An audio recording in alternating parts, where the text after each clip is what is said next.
Adelante. Pueden hacerse más para adelante, para que den sillas ahí, espacio. Jonathan, para adelante.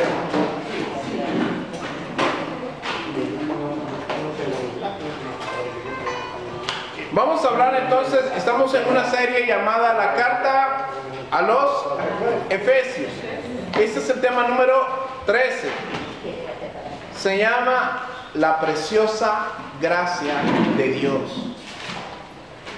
Le comentaba a Claudia en el discipulado que estaba un poco preocupado por este tema porque es tan extenso y este es el corazón del Evangelio, hermanos. Todo el Evangelio pasa por la gracia de Dios, por la preciosa gracia de Dios. Este tema, pues con la ayuda de Dios vamos a desarrollar algunos puntos esenciales para que usted tenga una idea clara de lo que es la gracia y de cómo opera en su vida. ¿Cómo se llama? La preciosa gracia de Dios. Y vamos por el capítulo 2 de Efesios, versículo 8 al 10. Y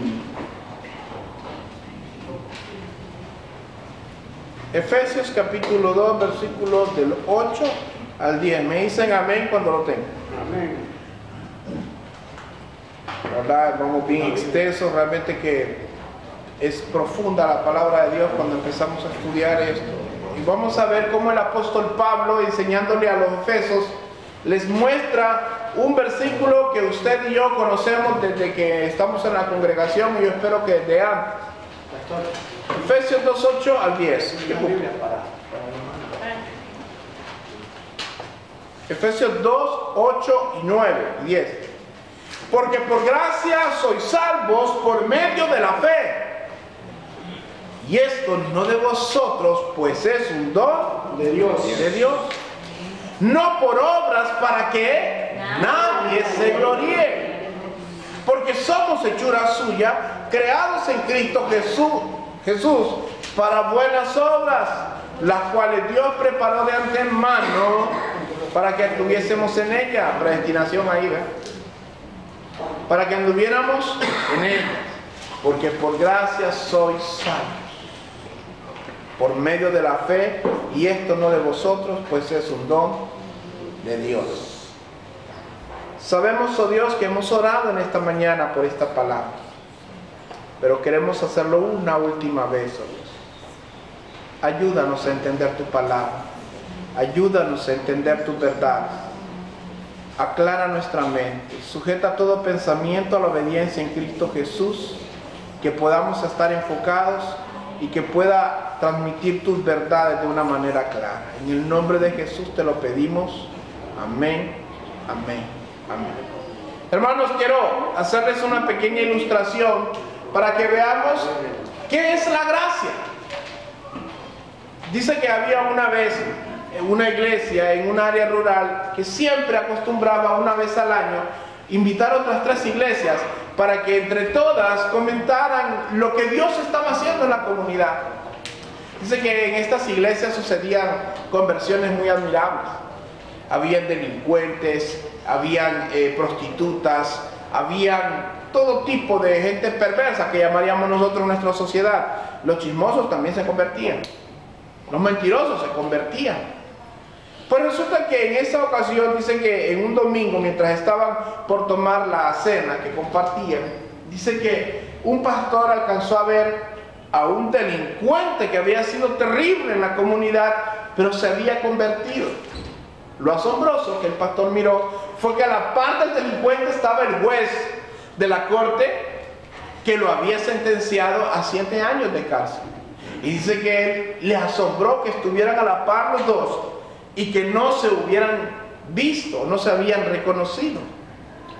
Dice que después, al quedar un tiempo libre antes de compartir la cena, dice que el pastor se acercó hacia el juez y el juez, hablando con el pastor, hablaban, intercambiaban y el pastor le dijo, es maravillosa la gracia de Dios, es increíble lo que Dios hace. ¿Se dio cuenta? Le dijo el juez. ¿Se dio cuenta de qué? Le dijo el pastor. ¿Se dio cuenta de la gracia de Dios entonces? Por supuesto, dijo el juez, al ver a ese hombre que estaba a la par suya, yo pensé que usted no lo había reconocido. Dijo, pero al ver a ese hombre criminal de esta comunidad aborrecible y que se haya vuelto a Dios, realmente es una misericordia y es una gracia enorme. ¿De qué está hablando usted?, le dijo el juez. Sí, del hombre que usted, cuando este hombre cometió, de este criminal que cuando cometió los errores que cometió, fue sentenciado, usted llegó a su corte y lo sentenció a 7 años de cárcel. Señor pastor, usted está equivocado. Yo no hablo de ese hombre. Yo no hablo de ese criminal. Para él fue fácil venir al evangelio. Y el pastor un poco absorto, ¿no? ¿Por qué dice eso, señor juez? Para él fue fácil. Él era un criminal. Él llegó y por causa de sus malas decisiones tuvo que sufrir una condena de 7 años en la cárcel. Él no tenía nada, él lo había perdido todo. Era fácil para él venir a Dios, porque solo Dios le podía dar un propósito. Yo estoy hablando de mí, pastor, de usted, señor juez. Toda mi vida me enseñaron desde pequeño a cómo comportarme, a cómo hacer valer mi palabra. Yo le dije al pastor, toda la vida me enseñaron cómo respetar a mi mamá, respetar a mi papá, ser bueno con el vecino, servirle a la comunidad. La gracia de Dios fue tan grande porque yo me creía bueno, pero la gracia de Dios me mostró que yo era un pecador. ¿Qué es la gracia entonces? ¿Qué es la preciosa gracia salvadora de Dios? ¿Qué es la gracia, hermanos? Voy a definirlo en 3 términos que encontré. Los términos originales del griego significan favor o bondad, especialmente si no ha sido ganada ni merecida. En el diccionario se encuentra gracia como una ayuda sobrenatural que Dios da a una persona para que obre según el amor y la bondad y consiga así su salvación. Y otra descripción dice que es el perdón o indulto de una pena concedido por el jefe de Estado, que es el único que tiene autoridad para remitir esa condena. Por lo tanto, hermanos, primero, el origen de la gracia es Dios mismo. Porque soy, dice la Biblia, salvos por gracia. Y dice que esto no es de Jonathan, esto no es de Carla, esto es un don de Dios.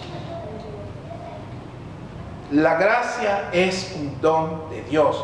Procede, por tanto, que el origen es de Dios. Este precioso regalo es de Dios para que usted y yo podamos disfrutar del maravilloso perdón que Dios nos otorga a través de Él.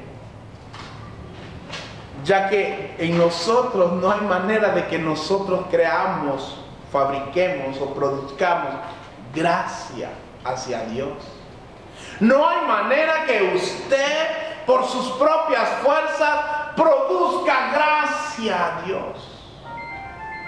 Aunque usted y yo lo creamos. Porque muchos de nosotros pensamos, si yo hago esto, Dios me va a dar aquello. Si yo hago esto o doy esto, Dios me va a dar aquello.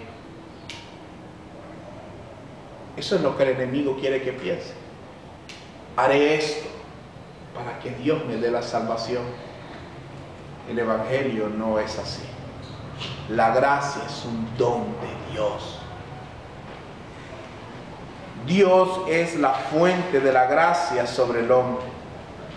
No podemos, por lo tanto, vislumbrar tan hermoso regalo a menos que Dios nos abra los ojos.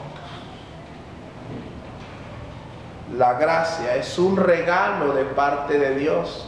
Mas no solamente es un regalo de Dios, es un regalo inmerecido de Dios. Y este es el concepto que manejamos aquí en Manantiales, que la gracia es el regalo inmerecido de Dios al hombre. Apréndaselo porque eso es importante. La gracia es un regalo inmerecido de Dios. Pregunto, ¿merecemos el perdón de Dios nosotros? No. ¿Habrá algún justo entre nosotros que diga que merece el perdón de Dios? ¿Habrá algún fariseo entre nosotros que suba a la congregación de Manantiales y diga: yo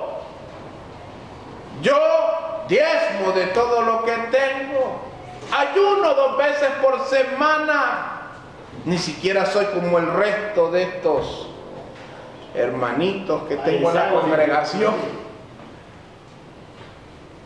No, hermanos, la gracia es un don de Dios. No merecemos el perdón de Dios, por eso es gracia, un regalo inmerecido de Dios. Porque por gracia sois salvos, decía la Escritura, por medio de la fe, y esto no de vosotros. Dice no es algo que venga con nosotros. Usted no nace con gracia, Dios se la da. ¿Cuándo se la dio? Cuando creyó. No por obras, para que nadie se gloríe. Porque somos hechura suya, creados en Cristo Jesús para buenas obras, las cuales Dios preparó de antemano para que anduviésemos en ellas. En la actualidad hay muchas personas que creen que pueden comprar el cielo, no solo con dinero, sino con buenas acciones. Hay personas que están construyendo su propia torre de Babel, empiezan a edificar, hay una necesidad en el barrio, son los primeros que corren. Hay una situación en los vecinos, ahí están los primeros que ayudan. Hace falta algo en la iglesia, son los primeros que dan la ofrenda al pastor. Y creen que están yendo al cielo. Y levantan sus propias torres de Babel, porque se acuerdan los que conocemos la historia de Babel, los hombres dijeron: vamos y edifiquemos una torre que llegue al cielo. ¿Cómo alcanzamos entonces la gracia de Dios? ¿Cómo alcanzamos, iglesia, la gracia de Dios? Cuando creemos en el nombre de Jesús. Creyendo. La alcanzamos por fe. Efesios 2:8 dice: porque por gracia sois salvos por medio de la fe. Oh, dirá usted, yo sí produzco fe, entonces también la gracia no la produzco, pero la fe sí la produzco. Error. Como decía Jesucristo, erráis porque no conocéis las Escrituras. Porque dice: tanto la gracia como la fe es un don de Dios. Y esto no de vosotros, pues es un don de Dios. Yo sé, sin lugar a dudas, como decía Spurgeon, que si Dios no me hubiera rescatado, que si Dios no me hubiera alcanzado, estaría caminando en dirección opuesta a Él y amando cada vez más la distancia que nos separa. Porque eso es lo que el pecado hace en la vida de las personas. Nos aleja de Dios y terminamos amando al pecado. Lo hablamos cuando hablábamos de muertos en pecado, ¿no? Somos salvos por gracia, no por obras. Cuando pones tu fe en Jesucristo, el verdadero, porque hay muchos Cristos por ahí que no son los verdaderos. ¿Sabían ustedes, por ejemplo, que los mormones catalogan a Jesús con Satanás como hermanos? Sí, son de la misma clase, dicen ellos. El Cristo verdadero es el de las Escrituras. Como decía Claudia, esto es lo que me han enseñado, pero es esto lo que dice la Biblia. Entonces, ¿a qué le voy a hacer caso yo? ¿A esto o a la Biblia? Yo le comentaba como un predicador decía, ¿habrá algo más fuerte en la vida de un hombre que la palabra de Dios? ¿Habrá algo que sea más fuerte que la palabra de Dios en la vida de la gente? Pregunto, iglesia, ¿qué contestarían ustedes? ¿Sí o no? Pregunta capciosa, dirá alguno por ahí.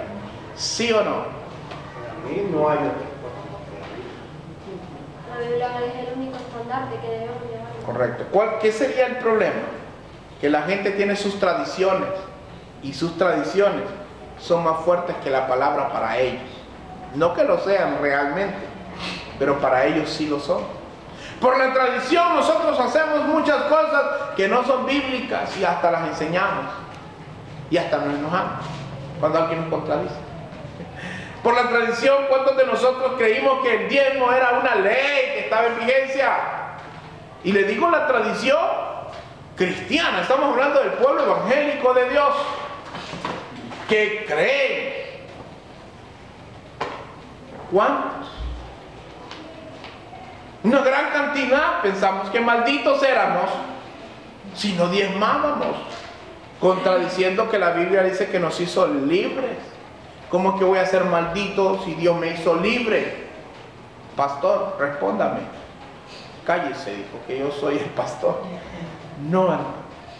A mí me ha tocado, la palabra me ha tenido que golpear y desmoronar un montón de fortalezas que yo había levantado, creencias que yo había adoptado y había dicho, es que esto es lo que me han enseñado y esto es. Y a la Biblia no podemos llegar subjetivamente, tenemos que ser objetivos, tenemos que ver que si la Biblia lo enseña, aunque a mí no me guste, me aguanto. Usted no puede ir a la Biblia y hacer como cuando usted va a comprar una hamburguesa, que usted dice, no me le ponga pepinillo, quítemele la lechuga. No, es lo que la Biblia dice y punto. Nos guste o no nos guste, es el único estandarte de fe y conducta. Y cuando vemos el discipulado dice que la palabra está en la posición de juzgar al hombre, de cuestionarlo, pero el hombre nunca está en condición de cuestionar la palabra de Dios. Nunca. Cuando usted modifica la palabra de Dios, usted crea otro evangelio, no el de las Escrituras. Romanos 3, 23 al 26.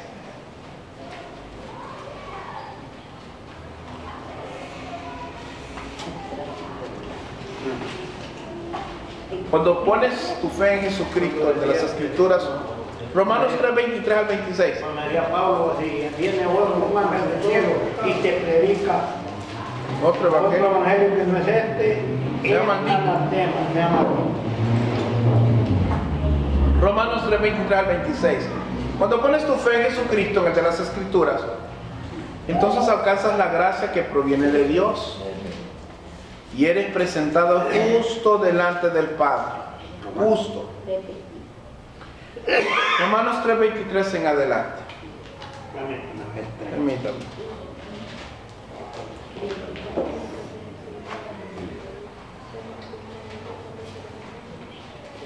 Dice, por cuanto todos pecaron y están destituidos de la gloria de Dios. Pregunto, cuando dice todos pecaron, ¿excluyó a alguien?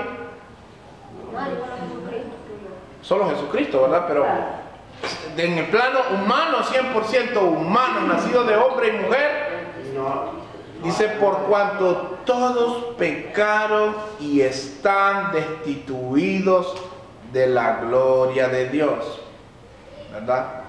Hoy estoy en Éxodo todavía, he sido muy lento en el estudio de Éxodo, todavía estaba en Éxodo y leí en el capítulo 19 que cuando Dios le dijo, dile al pueblo, voy a descender en una nube de gloria, pero diles que no se acerquen al monte, que no toquen el monte, que animal que toque el monte o persona va a morir. Va a morir. La presencia de Dios iba a descender. Esto se le llama teofanía, ¿verdad? Que es una manifestación física de la gloria de Dios. Y dice que cuando Él les anuncia al pueblo, le dice: no subáis al monte, porque la presencia de Dios estará allí, la gloria de Dios estará ahí, vais a morir. Y dice: por cuanto todos pecaron, están destituidos de la gloria de Dios. No hay nadie. Teofanía es una manifestación física de la gloria de Dios. Cuando hablamos de esto, tenemos que ver algo en la gloria de Dios. ¿Dónde está mostrada la gloria de Dios? Hay tantas cosas, pero físicamente hablando, el trono de Dios, su trono de gracia, su presencia misma, el lugar donde Dios habita, donde Dios está. ¿Cómo podrá llegar usted a un lugar tan santo siendo inmundo? La Biblia dice: ¿quién subirá al monte de Dios? ¿Quién estará en su lugar santo? ¿Quién podrá estar cerca de la gloria de Dios y no morir delante de ella?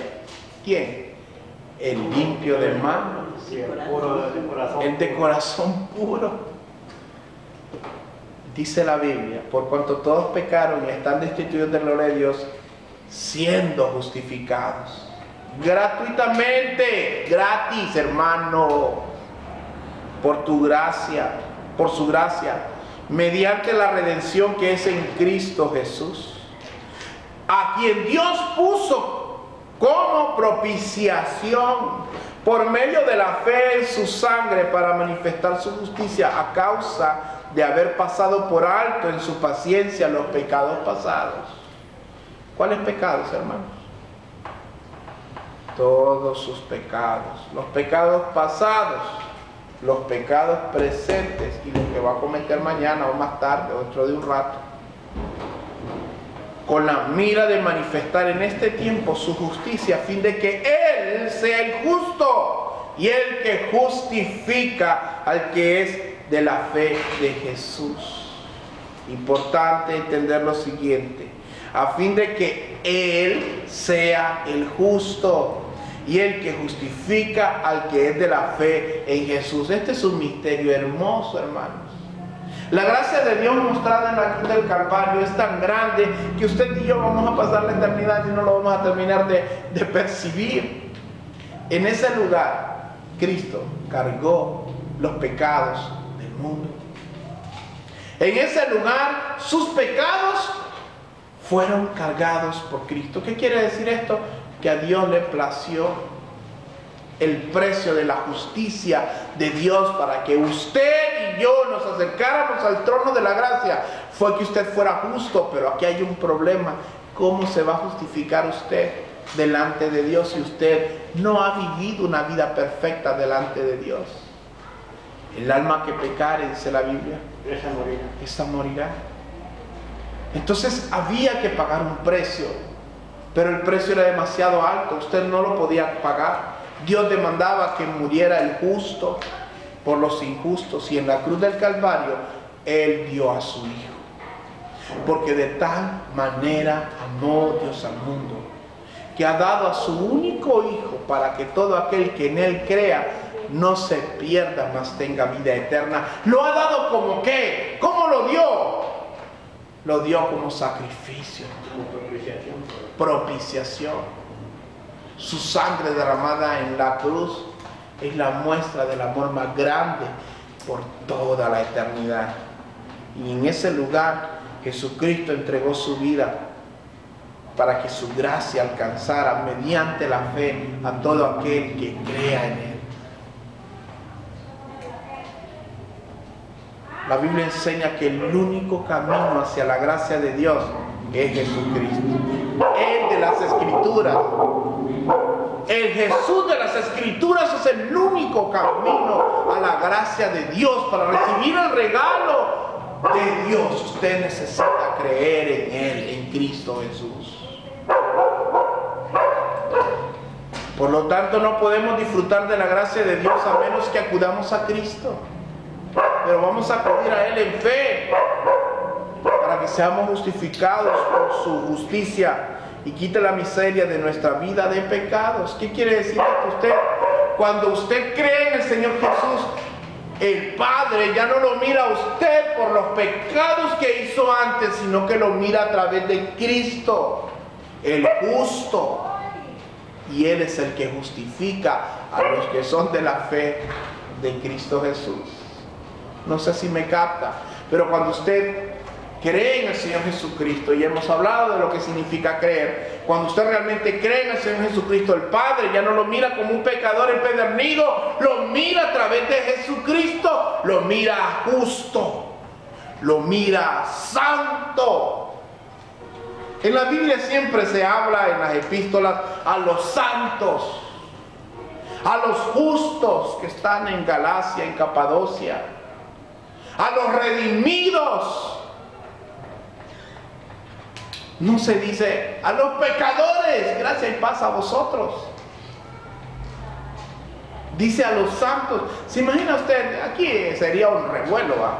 Hasta de secta lo pueden tratar a uno. Si yo dijera, no le puedo ir San Pedro porque pueden confundir, ¿va? Al San Luis, yo espero que no haya un santo que llame Luis. San Luis, hermano Luis.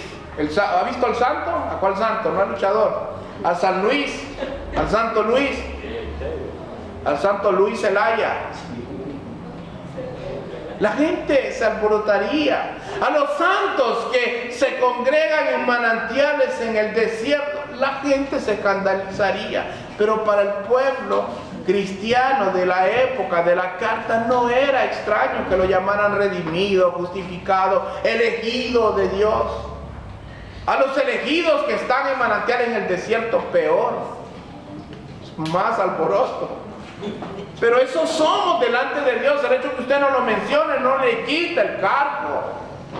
El hecho de que no le conozco el nombre a ningún padre de aquí, a ver, don Pedro, que Pedro, el hecho de que Pedro no diga don Pedro es mi papá, eso no quita el hecho de que él sea hijo de Pedro. Pedro Cáceres. Miren, hermanos, no hay nada que el hombre pueda hacer que le permita entrar al cielo.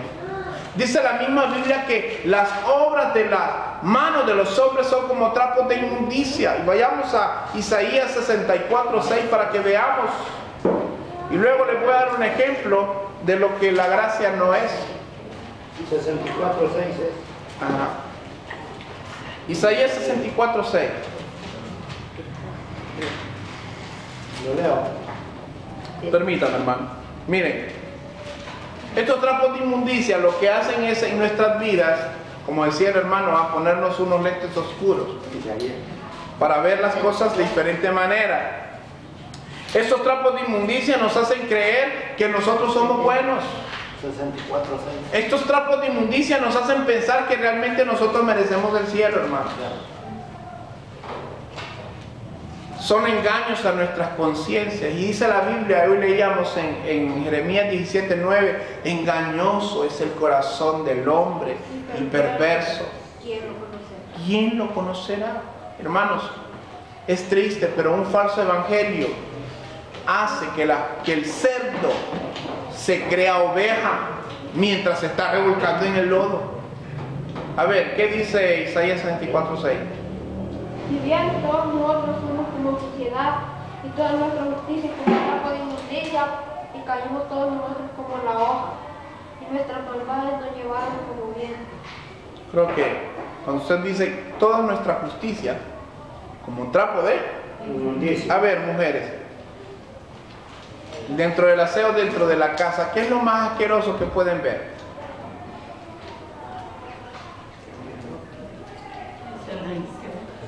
¿Cuál? El baño, el servicio. Imagínense lo más asqueroso. Eso es la justicia del hombre delante de Dios. Les voy a dar un ejemplo. Vengo yo y construyo un orfanato para niños de la calle. El mundo, que don Gallardo ese hombre, que don Vidal, ¿cómo hicieron para construir ese el mundo aplaude? Y Dios, trapos de inmundicia. delante de Él. Ve que es bien diferente lo que Dios dice a lo que el hombre piensa. Ahora le voy a dar unos ejemplos de 3 sistemas religiosos corruptos. ¿Cómo se alcanza la salvación? La salvación, el cristiano cree que somos salvos por gracia, mediante la fe, y no es de nosotros. En otras palabras decimos, la salvación viene de Jehová. Amén. Amén. La salvación viene de Jehová. Hay que creer, si no, no podemos recibir esa gracia. Pero mire lo que dijo, por ejemplo, el Papa Francisco Bergoglio el año pasado, por ahí de marzo, a CNN. A CNN dijo: representantes de organizaciones, lo pueden buscar en internet, en CNN está, esto no es invenciones del pastor. Representantes de organizaciones ateas. ¿Quiénes son los ateos? Los que no creen en Dios. Los que dicen que no creen en Dios. Señalaron que el Papa Francisco hizo un acercamiento histórico que ayudará a derribar barreras muy antiguas, luego de que el pontífice dijo que Dios redime a los no creyentes. Lo voy a repetir: Dios redime a los no creyentes. En otras palabras, Dios perdona a los que no son creyentes. Está hablando de la salvación. El Señor nos redimió a todos nosotros con la sangre de Cristo. A todos nosotros, no solo a los católicos, dijo. A todos, dijo el Papa en la misma misa matinal del miércoles pasado. Padre, dijo, ¿y los ateos? A todos. ¿Todos? Todos, afirmó. Debemos reunirnos en hacer el bien. Y dijo esta persona: pero no creo, padre, soy ateo. Haz el bien, ahí nos reuniremos todos. El director ejecutivo de la Asociación Humanista Americana, los humanistas, les voy a decir que los humanistas son aquellos que creen que se puede ser bueno sin necesidad de un Dios. El director dijo: deduzco que esta declaración, que su punto de vista sobre la diversidad religiosa y filosófica del mundo se expande. O sea, nos estamos modernizando, nos estamos culturizando. Ya no somos cerrados, que son los cristianos de salva, también los ateos. Escuchar esto, aunque los humanistas han dicho que durante años que se puede ser bueno sin un Dios, escuchar esto del líder de la Iglesia Católica es bastante alentador, dijo. Si otros líderes religiosos se le unen, podría colaborar mucho a reducir la desconfianza y a colaborar a eliminar la discriminación que sufren los ateos humanistas y otros que no son teístas, ¿verdad? Los teístas son los que creemos en Dios, o en Dios, aunque sean impíos. Los comentarios de Francisco recibieron mucha atención en las redes sociales, o sea, hubo un gran algabarío, ¿verdad? No solo por católicos, cristianos, por todo el mundo. Varias personas preguntaron si el líder católico cree que los ateos y agnósticos también van al cielo. Los agnósticos son aquellos que tienen una idea de Dios, pero no pueden definirlo claramente. Este jueves el Vaticano emitió una nota explicativa sobre el significado de la salvación. Un vocero de la Iglesia Católica dijo que aquellas personas que tienen conciencia de que la Iglesia Católica es la Santa Iglesia Católica, pero se niegan a entrar en ella, entonces sí, esos no son salvos. Pero todo hombre o mujer, sin importar su situación, no sé si va a ir, ahí está el hermano. Todo hombre, sin importar su situación, puede ser salvado. Incluso los no cristianos pueden responder a esta acción salvadora del Espíritu. Ninguna persona está excluida de la salvación debido simplemente al llamado pecado original. Dejó claro que la salvación es solo a través del sacrificio de Cristo, pero no dejó claro que era a través de creer en Jesucristo. O sea, Dios los perdona a todos en Cristo.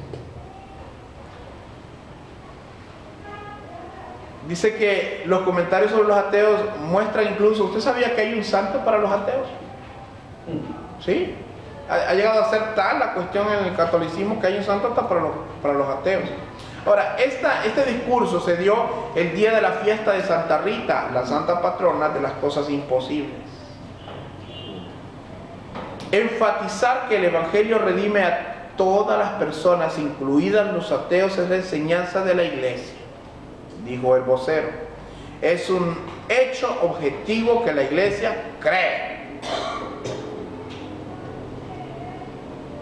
Si alguien cree que hay solo algunos ateos allá afuera haciendo bien como los católicos, esto es un gran malentendido, que puede llevar a que surjan prejuicios y discriminación.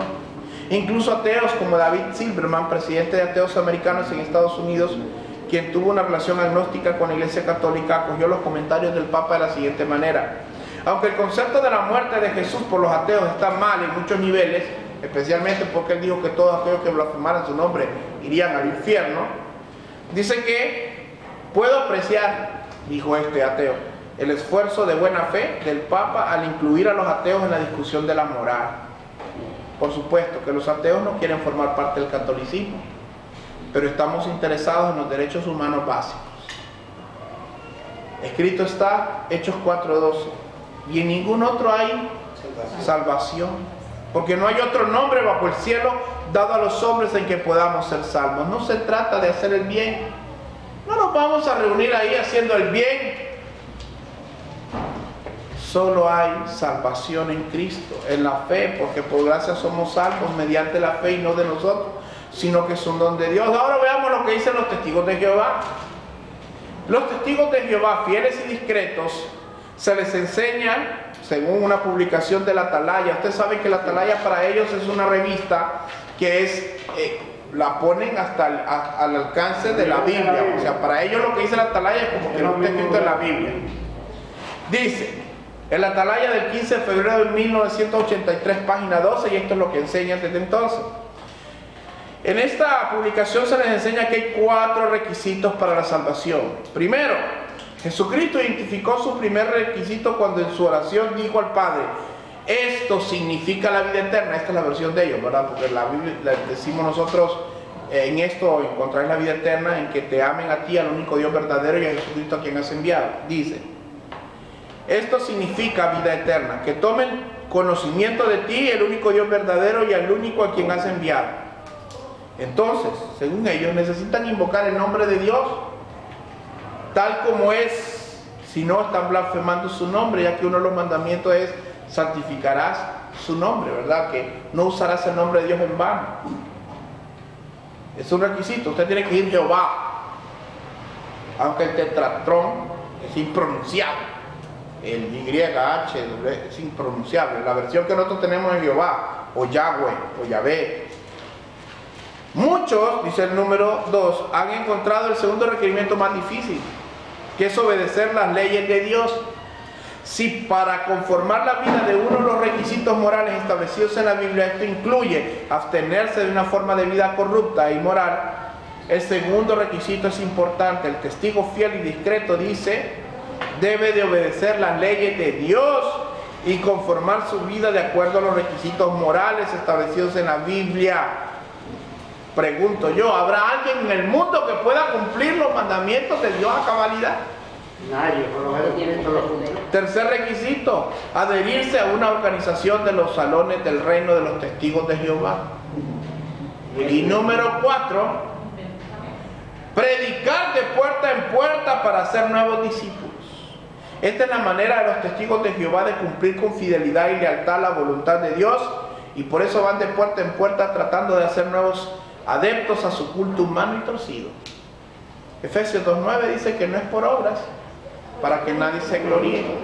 De nada le sirve andar tocando la puerta. Puede ser las 3, pero si no se adhiere a un salón del reino, está muerto. Se va a perder, según ellos. Los mormones. La iglesia mormona sostiene que Jesucristo venció la muerte física y garantizó la resurrección física para toda la humanidad. Sin embargo, la muerte espiritual es otra cosa. Puede solo ser evadida mediante la obediencia personal de los mandamientos de Dios. Y mire cómo lo hace. El perdón de pecados requiere fe. Dirá usted, vamos bien. Sí, solo que la fe que ponen ellos no es en el Cristo de la Escritura. Fe. arrepentimiento y el bautismo de un sacerdote ordenado mormón en nombre de muertos. Si usted no hace eso, también está listo. Miren lo que la Biblia dice. Vayamos a Gálatas 1, 6 al 10. Esta es la manera en que el mundo trata de salvarse, aunque digan que son religiones. Gálatas 1, 6 al 10.